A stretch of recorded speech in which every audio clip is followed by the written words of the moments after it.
Mañana es un día clave, 16 de junio, porque comienza el juicio oral para investigar sobre la desaparición del niño Loan Peña. Se cumplieron 2 años hace poco tiempo de su desaparición forzada.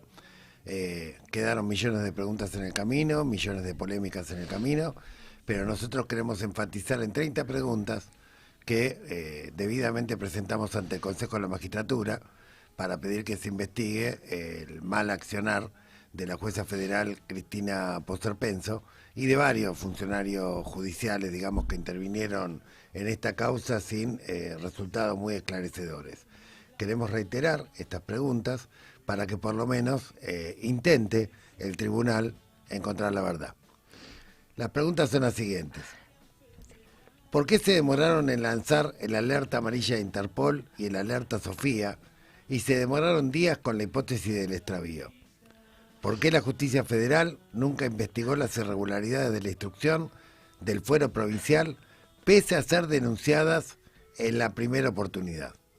También nos preguntamos cómo se originó el 13 de junio a la misma hora que desapareció Loan el incendio en un depósito de un campo del intendente Insaurralde en la localidad de 9 de julio, por el cual estuvieron ocupados los bomberos hasta las 18 horas.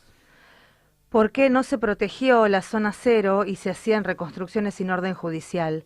¿Por qué se imputó a los presuntos Dupuy por una reconstrucción con menores y no al perito Macei y José Peña Hijo, que también hicieron una reconstrucción con menores sin orden judicial?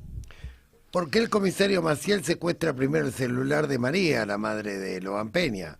¿Había doble chip en ese celular? Además de María, ¿lo usaba Mariano? ¿Había alguna comunicación desde ese celular entre Mariano y el condenado por narcomenudeo con prisión domiciliaria local, Juan Maidana?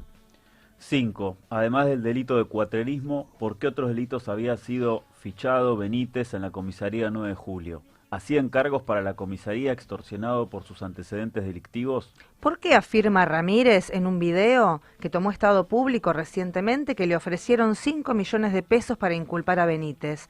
¿Por qué nunca se investigaron esas afirmaciones? Y si se investigaron, ¿quién y por qué le ofrecieron dinero para falsear su testimonio?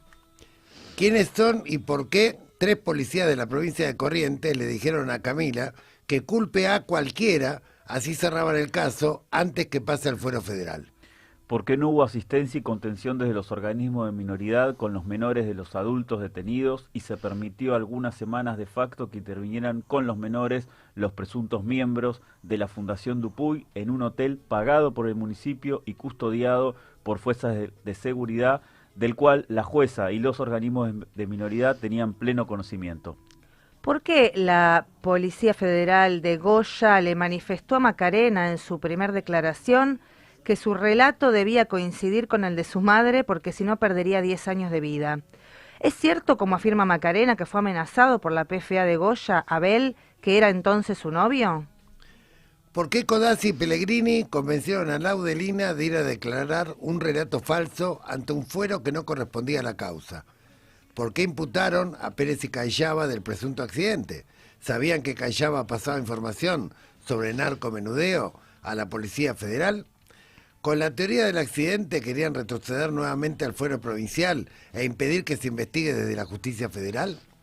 ¿Por qué Rubinó y Sotelo aceptaron tomar la declaración a Laudelina en lugar de enviarla al fuero federal donde se tramitaba la causa? ¿Por qué el gobernador Valdés, en la madrugada del 30 de junio, dijo por la red X que el caso estaba resuelto? ¿Cómo había obtenido esa información? ¿Por qué el ex concejal Guillermo Córdoba contaba a sus amigos haber escuchado a Pellegrini decir que recibió instrucciones del gobernador Valdés en aquel asado con referentes del peronismo de la agrupación, Peronismo con Valdés, para que vaya a buscar a Codazzi a la localidad de Esquina y luego llevar a Laudelina a dar falso testimonio el 29 de junio del 2024? 14. ¿Por qué Codazzi siguió luego afirmando públicamente que había sido un accidente y nunca fue citado a declarar? ¿Por qué Codazzi se ofreció inmediatamente como abogado de Benítez y Laudelina, con quienes no tenía vínculo, ni fueron convocados por estos? ¿Fue por recomendación del ministro de Seguridad Buenaventura Duarte, cuya secretaria era la esposa de Codazzi, Guillermina Traverso? ¿Por qué apareció una avioneta narco estacionada sobre la ruta 12 plantada el mismo día que asumía el nuevo ministro de Seguridad luego del desplazamiento de Buenaventura Duarte. ¿Por qué nunca se indagó a Juan Maidana con prisión domiciliaria, condenado por narcomenudeo y que muchos vecinos sostenían que es el dealer principal de la localidad de 9 de Julio y seguía operando pese a esta condena? ¿Qué papel juegan la familia Merulia con Maidana en el entramado del narcomenudeo en 9 de Julio y las zonas aledañas? ¿Existe alguna vinculación entre el allanamiento al clan López ocurrido un día antes y la desaparición de Loan? ¿Qué vínculo tenía el clan López con Juan Maidana, al cual muchos vecinos afirman que era su distribuidor local? 20. ¿Por qué prohibieron que López tenga desde la cárcel contacto con los medios de comunicación y lo trasladaron de penal cuando en un medio de comunicación prometió contar su versión de los hechos? ¿Por qué la jueza liberó al autor a López y a los pocos meses lo volvieron a apresar por narcotraficante?